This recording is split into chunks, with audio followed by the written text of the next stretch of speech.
Berdamai. Berdamai bukan berarti lari dari tanggung jawab dan lepas kendali dari amanah. Berdamai bukan berarti pasrah dan juga menyerah. Berdamai yaitu berkompromi dan tidak menjadikannya suatu masalah.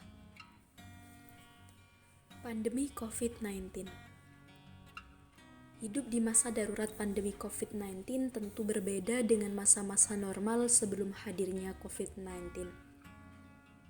Mulai dari yang biasanya sekolah, kuliah, kerja secara langsung atau luring, kemudian kumpul dan nongkrong bareng teman-teman. Namun kini, konsep social distancing telah memaksa kita untuk tetap di rumah, jaga jarak, dan mengerjakan semuanya dari rumah. Tentu ini sangat membosankan. Belum lagi hari-hari yang dihiasi dengan berbagai berita duka dan kehilangan. Mulai dari kehilangan penghasilan, pekerjaan, bahkan orang terdekat yang kita sayang. Lantas, apakah kita juga akan kehilangan diri kita sendiri? Semangat yang menurun, cemas yang berlebihan, bahkan ketakutan dalam kerumunan. Ya, keadaan yang memperburuk kesehatan mental itu akan jauh lebih serius dan mungkin umurnya akan lebih lama daripada COVID itu sendiri.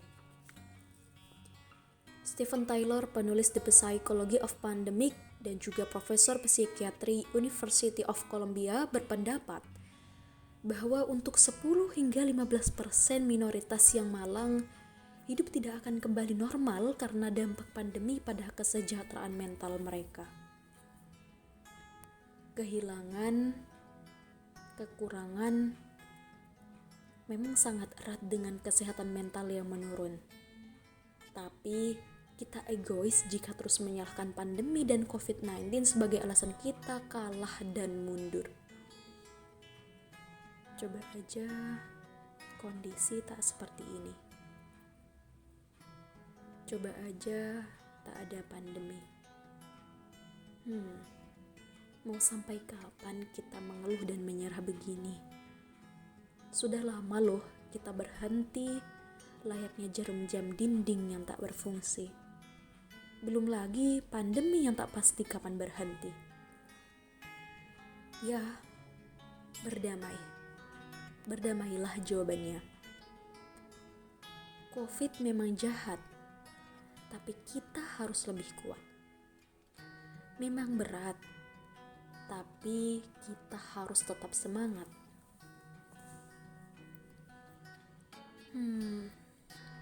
Ruwet. Kondisi hari-hari ini memang bikin ruwet. Sebagian orang terpaksa tidak bekerja dan juga tidak bisa menafkahi keluarga. Lain lagi, kebijakan-kebijakan yang dibuat pemerintah hari ini seringkali tidak mengimbangi kondisi masyarakat.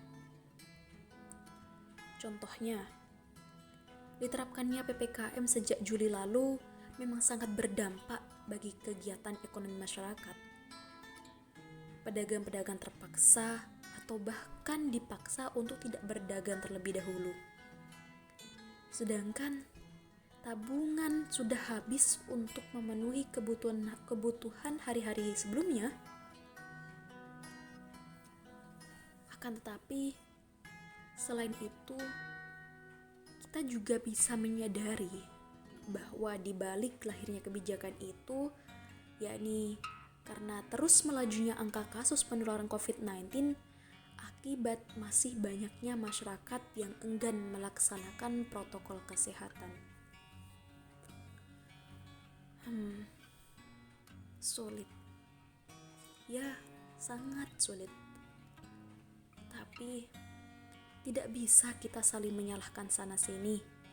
Pemerintah yang begini, masyarakat yang begitu.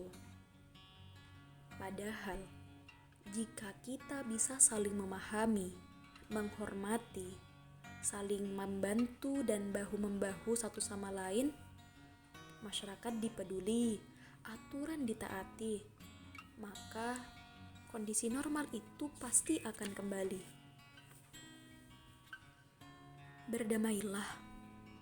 Berdamailah terlebih dahulu. Untuk saat ini kita perlu berdamai. Lagi-lagi bukan karena kita tak mampu dan menyerah, tapi kita perlu beradaptasi dengan kondisi yang tak sama seperti sebelumnya. Yang itu artinya bahwa berdamai ini bukan berarti kita merawat dan membiarkan corona untuk tetap ada, tapi untuk menjadikan kita lebih kuat dan mampu menghentikan penyebarannya. Terakhir, untuk kalian semua dimanapun berada, tetap semangat, tetap patuhi protokol kesehatan. Apa yang kita usahakan dan upayakan hari ini, semoga bisa menjadi jalan yang terbaik untuk kita dan negeri ini. Sekian dari saya, terima kasih.